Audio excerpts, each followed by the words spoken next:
Habari mtumiaji wa mfumo wetu wa Janja POS. Nitakuonesha jinsi ya kufanya mauzo kupitia mfumo wetu. Kila kitu kiko simple na ni moja kwa moja, ni straightforward.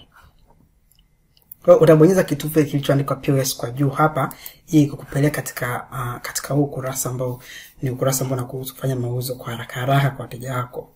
Kwa hiyo hapa juu tuna jina la mteja, na kwa kawaida kwa sababu wateja wanaingia na kutoka, mostly maduka mengi ambao wateja wanaingia na kutoka, utakuta tu tuna mtumiaji mmoja ambaye anaitwa walking customer. Kwa badala ya kutengeneza jina la kila mteja anayeingia na kutoka, utatumia tu walking customer kwa wateja wako wote. Kwa kuuza utachagua product unayohitaji. Kwa mfano labda hapa nauza Samsung S24, na hapa unaweza kuchagua kiasi kwa kubonyeza hapa au kuandika, unaweza kuandika idadi hapa. Na pia unaweza kubadilisha, kama unataka kubadilisha unauzia shilingi ngapi kwa pisi moja. Kwa mfano hapa ipo 500,000, naweza nikabadilisha kama nikitaka, au naweza nikampa discount mteja wangu kwa ambao ni fixed, au ni kwa asilimia hapa percentage. Kwa utaandika hapo, kama nataka labda kumpunguzia 5,000 utaandika. Kwa hiyo itafanya mahesabu hapo. Kama nataka pia labda kuna gharama labda za kusafirisha mzigo wangu, nitaandika. Ndio, labda nimempunguzia 5,000 lakini kuna gharama za 5,000 kwa ajili ya kusafirisha mzigo. Kwa hiyo itakuwa ni juu ya mteja wake. Kama hakuna, utaachana nayo. Basi kwa kuna option mbili hapa, kuna kusave na kuna save and payment. Save and payment itakuruhusu kusave na kufanya malipo hapo hapo. Kwa hiyo invoice itakuwa imekamilika kwa ukamilifu, au unaweza ukasave tu ukaja ukafanya malipo baadaye. Okay? Kwa hiyo nitachagua hii option ya kusave and payment. Basi hapo itakuonesha una save kwenye account gani, malipo yanafanyika kwenye account gani, kutegemea na account ambazo zimesetiwa kwenye mfumo. Kwa mfano mteja analipa kwa cash, kwa nitachagua cash hapa. Kiasi, analipa kiasi chote hicho.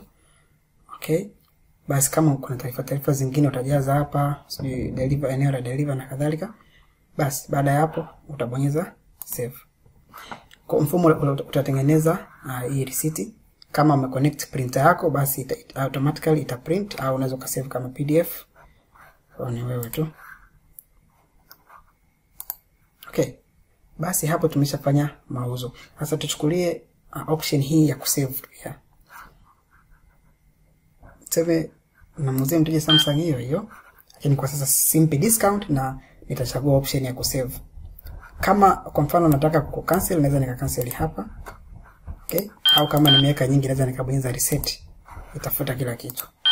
Kwa hiyo sasa nataka kufanya mauzo, lakini sitaki mteja halipii kwa sasa. Tabonyeza save. Okay, hapa mteja ni working customer. Uta save. Okay, tax, na taxi. Kisha nitabonyeza save. Basi kwa hiyo itaonesha kwamba ita save pia, itatengeneza receipt, lakini itaonesha kwamba mteja hajalipa kitu hapa.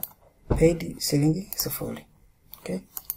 Okay, kwa hapa tumeshauza na tumesave, lakini hajafanya malipo, mteja hajafanya malipo. Kwa hiyo naweza nikarudi huku, kama ni baadaye nikaja kwenye mauzo hapa, nikaja kwenye invoice list, na nitaikuta ile invoice ambayo haijafanywa malipo. Kwa ukiangalia kwa makini utaikuta hapa, hii hapa.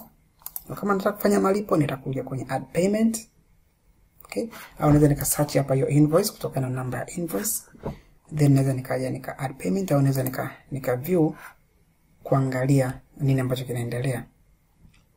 Okay? Unaona kabisa hapa hamna malipo. Kwa naweza nikarudi back hapa, then nikaongeza malipo. So let's say mteja amekuja malipa kiasi chote, basi amount paid utaandika hapo, kwa sababu anadaiwa 500,000, lakini kwa nitaandika hapa 500,000. Basi then nita save. Ukisave, basi malipo yanakuwa yamekamilika. Ukiangalia invoice imetengenezwa mpya na malipo yamekamilika. Unaweza kudownload invoice yako ukamtumia mteja, au kama hahitaji basi haina shida. Okay, namna nyingine pia ya kuongeza ya kufanya mauzo ni kuja hapa kwenye quick add. Ukija kwenye quick add hapa, unaweza ku add invoice moja kwa moja kwa haraka. na vitu vinginevyo kama ni quotation na kadhalika. So let's say nataka kwa invoice hapa. Kama kawaida utakuja utachagua mteja ni nani, kisha utachagua bidhaa ambazo unataka kumuuzia. Unaweza kujaza taarifa zote kama kawaida ilivyokuwa kama kule nyuma.